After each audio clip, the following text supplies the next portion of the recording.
Welcome to Governor TV. Staff, the hard-working staff of the headquarters.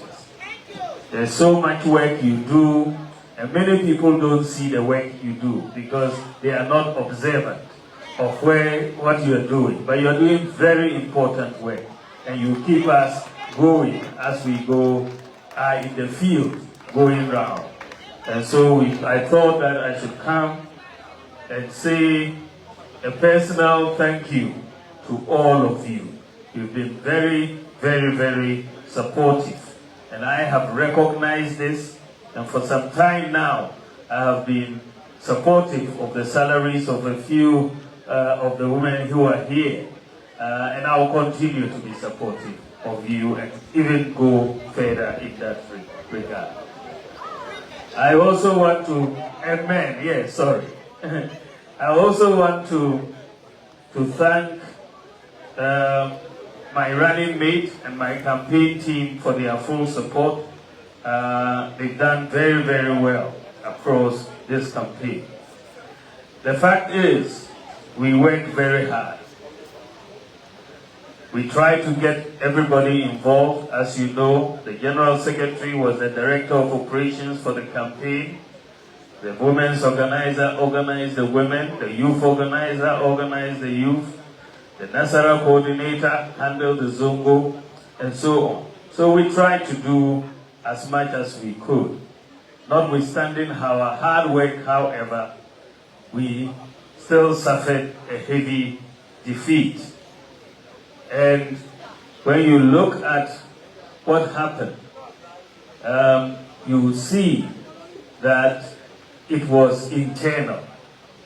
Many of our supporters did not come out to vote. This is really fundamentally why we lost the election. Yes, sir. If you look at 2020 vis-a-vis 2024, 2.1 million of our supporters didn't come out to vote. 2.1 million. And you look at John Mohammed's votes, his votes went up by maybe 115,000. So he increased by 115,000 and we went down by 2.1 million.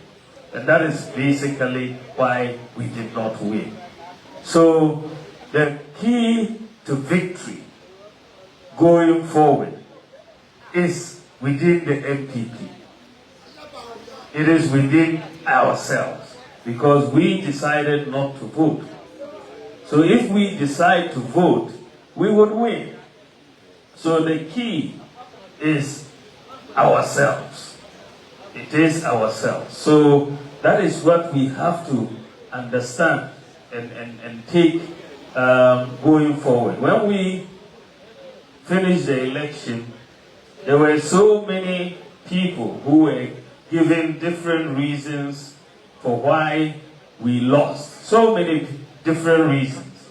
But people were speaking without data. And you know you can only speak forcefully with data. When you look at the reasons people were offering, one of the reasons people offered was that they said that they didn't vote for us because our presidential candidate was Muslim. Have you not heard that? Didn't you hear that? When I heard that, I said, this doesn't make sense. This is not the Ghana that I know. Because if you look at it, we went for primaries. We had 10 contestants. I was 1 Muslim, 9 Christians. But the MPP voted for the Muslim presidential candidate. So that could not be the case. So I decided to do some data analysis to test this hypothesis. And when you look at the data is very clear. In many constituencies across the country, the MPP presidential candidate performed better than the Christian parliamentary candidate. In many constituencies across. So it couldn't be, if they were voting because of religion, I shouldn't be performing better than the Christian parliamentary candidates. Even my good friend, Tim Fosu, who is giving a lot of heat to the government at the moment in Parliament, Tim Pojo is a reverend father in Tim Pojo, as in South. But I did better than him in his constituency. So he did so well. I mean, he did and mobilized the votes for me, and I thank him very much. But if you look at all across the country, the fact is that there was no religious factor in the voting. It is only propaganda. There is no religious factor. And in fact, we sought to see so many different institutions undertook research and undertook studies to answer the question. You had our MPs, you had Conrad Adenauer, you had Global Info Analytics, you had different institutions. But when you look at it all, they all came to the conclusion that it wasn't an issue of religion, it is not an issue of tribe.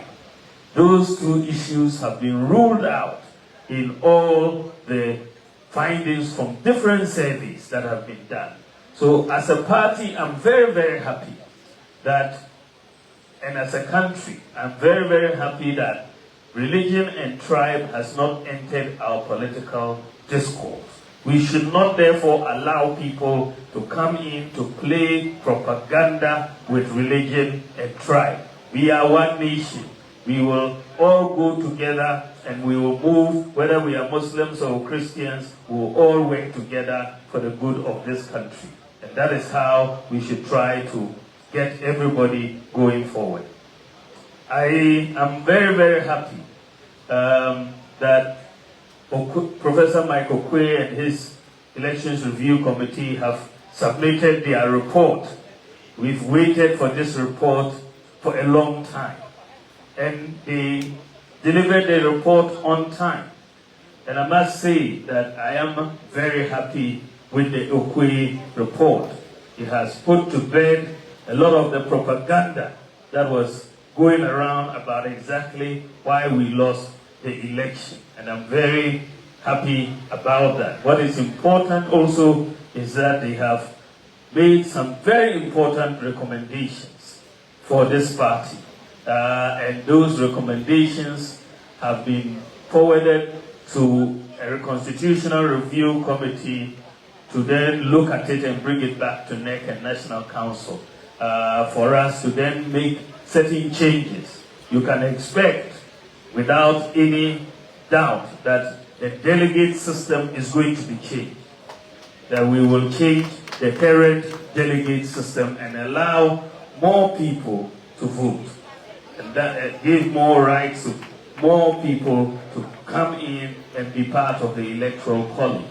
And so that those are things that we believe will happen, but we will wait peacefully for the committee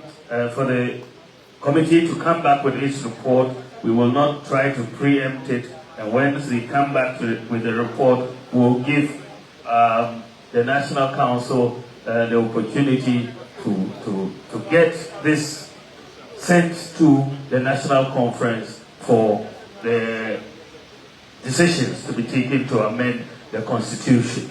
So we are in a rebuilding stage for this party. What is important for all of us is that we have to be united. If we are united, we are going to win 2028. If we are not united, we will have a challenge. So unity is very important. And because I want us to be united, this is why I am departing from the normal thank you tour that we have held. Normally, whether it's Idubuani, whether it's Kufuor, whether it's Akufo-Addo, the presidential candidate has just basically gone ahead and done a thank you tour. We are doing it differently this time because I want unity. And that is why I have said that I want to go with the party and also to invite my former contestants, the aspirants who contested me for the primaries. They should come and we'll all go and do the thank you for the country so that we all show a united front for the party so that we can build on it going forward.